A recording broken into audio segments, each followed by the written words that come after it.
কয়েক মাস আগে নেপালের ৯,০০০ ফুট পাহাড়ের ওপরে এক প্রত্যন্ত অঞ্চলের এই হসপিটালটা এই রকম দেখতে ছিল। প্রত্যন্ত অঞ্চল হওয়ায় এখানে কোনো ইলেকট্রিসিটি ছিল না। তার মানে স্থানীয় ডাক্তারদের চিকিৎসার সরঞ্জাম ব্যবহারের সুযোগ ছিল না এবং মাঝে মাঝে অন্ধকারের মধ্যেই জটিল অস্ত্রোপচার করতে হতো একটা ফ্ল্যাশ লাইট আর সাধারণ কিছু সরঞ্জামের সাহায্যে। এদের যদি উন্নত চিকিৎসার প্রয়োজন হয় তাহলে তাদেরকে কয়েক ঘন্টা হেঁটে অন্য জায়গায় যেতে হয়, আর এই সীমাবদ্ধতার ফলে এখানে মৃত্যু আর গর্ভপাতের ঘটনা প্রায় ঘটছে। তাই আমাদের লং টার্ম পার্টনার গিভ পাওয়ার, যাদের সাথে আমরা আগের 3টে বিস্ট ফিলান্থ্রপি ভিডিওতে কাজ করেছি, ড্যান আর ড্যারেনকে তাদের সাথে খোলগাঁও গ্রামে পাঠিয়ে দিলাম এই সমস্যার সমাধানে সাহায্য করতে, যেখানে তাদের দারুণ অভ্যর্থনা জানানো হয়েছিল। আর জায়গাটা ছিল নিঃসন্দেহে পৃথিবীর অন্যতম সেরা জায়গাগুলোর মধ্যে একটা। প্রথম দিন সকালে ড্যারেন সঞ্জয় নামে একজন স্থানীয় গিভ পাওয়ার ইঞ্জিনিয়ারের সাথে দেখা করলো, যে নীরা সম্পর্কে একটা মর্মান্তিক গল্প বলেছিল। নীরা গ্রামের একজন মহিলা, যে তার বাচ্চাকে হারিয়েছিল প্রচন্ড ঠান্ডার জন্য এবং উপযুক্ত চিকিৎসা সুবিধা ও সরঞ্জামের অভাবের কারণে। ওকে বর্ষার রাস্তায় সবচেয়ে কাছের বার্থিং সেন্টারের মধ্যে যেতে হতো, কিন্তু সেটাও অনেকটা দূরে থাকায় ও বার্থিং সেন্টারে পৌঁছতে পারেনি আর শিশুটাকে হারাতে হয়েছিল। আর সরকারি টাকার অভাবের জন্য এই হাসপাতালটা অন্তত 2030 সালের আগে পর্যন্ত বিদ্যুৎ পাবে না। হসপিটালে যদি বার্থিং ফেসিলিটি থাকতো তাহলে ওর ক্ষেত্রে পুরো সিচুয়েশনটাই বদলে যেত। ড্যারেন জানতো এটাকে আটকাবার জন্য আমাদের দ্রুত কাজ করতে হবে, তাই সেই গ্রিন প্রোগ্রামের প্রতিষ্ঠাতা মালেসের সাথে দেখা করেছিল, যে অনেক ছাত্র এবং স্বেচ্ছাসেবকদের নিয়ে এই প্রজেক্টটা শেষ করতে এগিয়ে এসেছিল। আমি যখন ছোট ছিলাম তখন মালয়েশিয়াতে আমার ফ্যামিলির সাথে দেখা করতাম। তখন প্রথম আমি সমুদ্র পাহাড় দেখেছিলাম, আর তখনই আমি এটা বুঝতে পারলাম যে যদি আমরা মানুষকে এই প্রকৃতির সৌন্দর্য দেখার একটা সুযোগ করে দিতে পারি, তাহলে নিশ্চয়ই তারা এই পৃথিবী এবং প্রকৃতির যত্ন নেবে।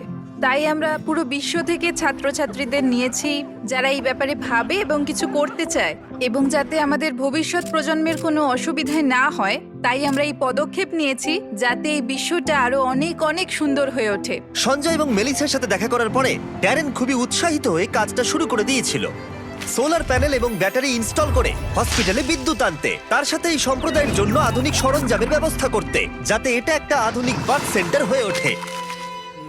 ঠিক আছে, আমরা প্রথম দিনের জন্য প্রস্তুত। 3 অল দ্য বেস্ট।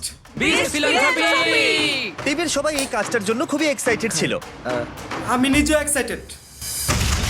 নিচের দিকটা ঘুরতে হবে। দারুণ! সবাই মিলে কাজ প্রথম করতেছে। দিনের শেষে টিম খোঁড়াখুড়ি এবং সমস্ত ওয়্যারিং শেষ করে ফেললো। আমি সত্যি এদের অস্বীকার করতে পারি না, কারণ এই গ্রামের মানুষদের মধ্যে কিছু একটা আছে। তাদের সভ্যতা, তাদের মায়া, বন্ধুত্ব, মহব্বত, তাদের মেলামেশা ভালোবাসা আমাকে মাত্র কয়েক দিনের মধ্যেই তাদের পরিবারের অংশ করে তুলেছে। এটা খুবই আনন্দের। আমরা যখন এই বাড়ির সামনে দিয়ে হেঁটে যাচ্ছিলাম, কেউ একজন দৌড়ে ভেতরে ঢুকলো এবং সে ভেতরে আগুন জ্বালালো এবং ধোঁয়া বেরোতে শুরু হলো। আমরা জানতে পারলাম যে সে আসলে চা বানাচ্ছে। এটি আদা সহ হিমালয়ান ব্ল্যাক টি, আর এটা আমার জীবনের সেরা চা। এই লোকেরা সত্যি খুবই সরল এবং এরা মানুষকে ভালোবাসতে জানে। আমরা যেখানে তারা আক্ষরিক অর্থেই আমাদের বাড়িগুলো খুলে দিয়েছে এবং বাড়ির ভেতরে আমাদের একটা বেডরুমও দিয়েছে, যেখানে আমি আর ড্যান আরাম করে থাকতে পারি। কিন্তু কনস্ট্রাকশন শুরু হবার কিছুক্ষণ পরেই ড্যানের শরীর আমি খুব অসুস্থ হয়ে পড়েছি, আমাকে চেক আউটের জন্য তাড়াতাড়ি স্থানীয় কোনো ডাক্তারের কাছে যেতে হবে। এখানে তো ডাক্তারের সুবিধা নাই। বুঝতে পারলো যে এইরকম প্রত্যন্ত গ্রামে চিকিৎসা করানো কতটা কঠিন হতে পারে। যেমনটা তোমরা দেখতে পাচ্ছ, এখানে সবকিছুই বন্ধ রয়েছে, আর কঠিন বাস্তব এটাই, যদি তুমি এখানের কোনো গ্রামে অসুস্থ হয়ে পড়ো তাহলে কাছাকাছির বড় ফেসিলিটি পেতে তোমায় প্রায় 7 ঘন্টার একটা বড় জার্নি করতে হবে। সৌভাগ্যবশত সে এলো। ইনি হলেন করুণা, একজন নার্স, এখানকার লোকাল টাউন খোলাগাঁওয়ের মধ্যে থাকেন। ইনি আমাকে সাহায্য করতে এসেছেন। কিন্তু সেখানে কোনো বিদ্যুৎ না থাকায় শুধুমাত্র প্রাথমিক চিকিৎসাই সম্ভব হয়েছিল। সে ধরে নিল যে ড্যানের হয়েছিল গাটি। গাটি। হ্যাঁ, আমার অর্থাৎ গাটি ঠান্ডা, হয়েছে। সর্দি। গাটি একটা রেয়ার নেপালি ডিজিজ। আসলে এটা সামান্য ঠান্ডা লাগা, কিন্তু এই এখানের আবহাওয়ার সম্প্রদায় সাথে প্রায় মিক্স আরো হতে হবে অনেক তো। গুরুতর সমস্যার সম্মুখীন হয়। যদি কোনো তাৎক্ষণিক এবং উন্নত চিকিৎসা ব্যবস্থার প্রয়োজন হয় তাহলে সেটা তখন পাওয়া যায় না। প্রজেক্টটা যত এগোচ্ছিল টিমের ওপরে ততই চাপ বাড়ছিল, তাই ড্যান কিছুটা বিশ্রাম পেলেও বাকিরা কনস্ট্রাকশনের কাজ চালিয়ে যাচ্ছিল।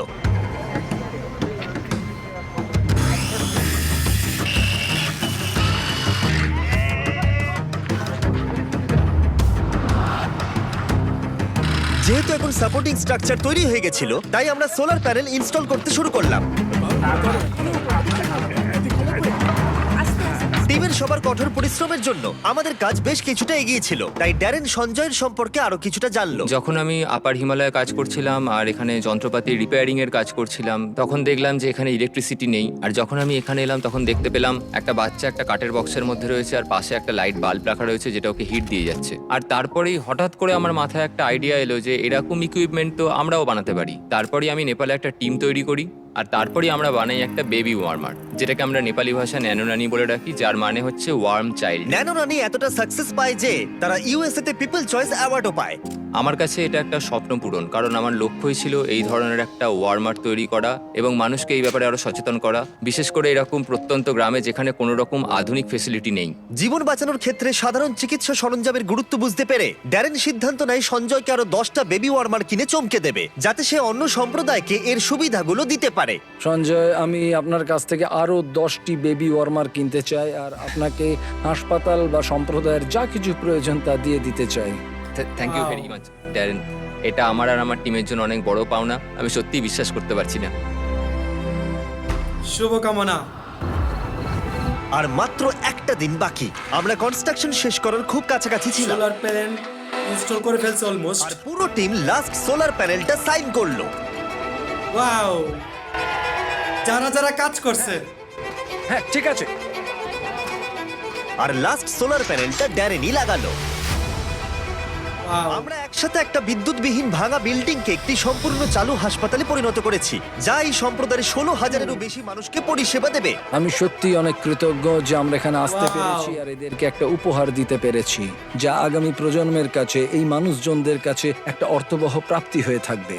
এখন রাত Best ঘনিয়ে আসছে video, আর Mr. এদেরকে Beast. অবাক করার সময় এগিয়ে আসছে। All the best, তাই আমি guys. অপেক্ষা করতে পারছি না। প্রথমবারের মতো আলো জ্বালানোর সাক্ষী হতে পুরো গ্রাম হাসপাতালে এসেছিল।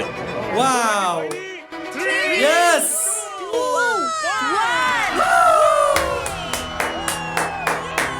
জীবনের ফার্স্ট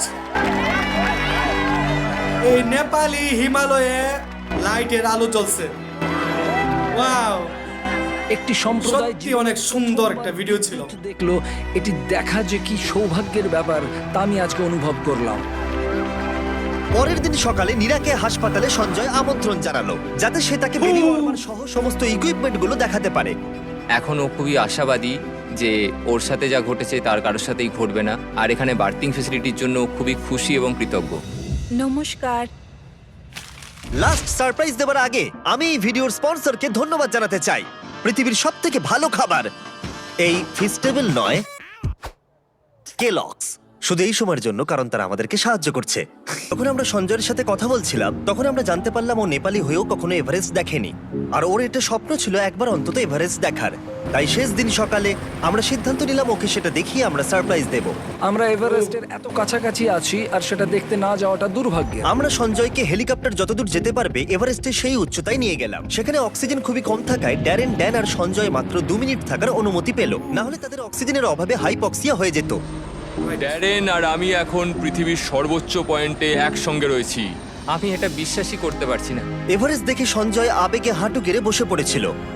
এটা অসাধারণ। আমার স্বপ্ন ছিল এখানে আসার আর এভারেস্টকে দেখার।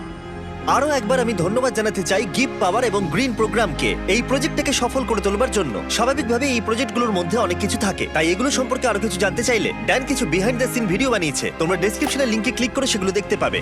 এখন আমি দেখাবো তোমাদের অবশ্যই। বিস্ট ফিলান্থ্রপির বিহাইন্ড দ্য সিন। এনজয়। হাততালি দাও, আমরা শেষ করেছি। আমি দেখেছি তোমরা অনেক অন্যান্য ভিডিওতে ক্লিক করো, তাই আমি যতক্ষণ কথা বলবো এখানে বেরেলের ভিডিওটা চলবে, যাতে তোমরা আমার কথাগুলোকে শোনো। আমরা যা অ্যাড রেভিনিউ পাই আর এই ভিডিওগুলোর ক্ষেত্রে আমরা যা ইনকাম করি পুরোটাই বিস্ট ফিলান্থ্রপিতে যায়। তাই সবসময় ভিডিওগুলো দেখো যাতে আমরা মানুষদের সাহায্য করতে পারি। তাই যাও অন্য ভিডিওগুলো দেখো best. আর এক্ষুনি সাবস্ক্রাইব করো, না হলে তোমরা Yes. আমাকে সাহায্য করতে চাও না। Subscribe guys please.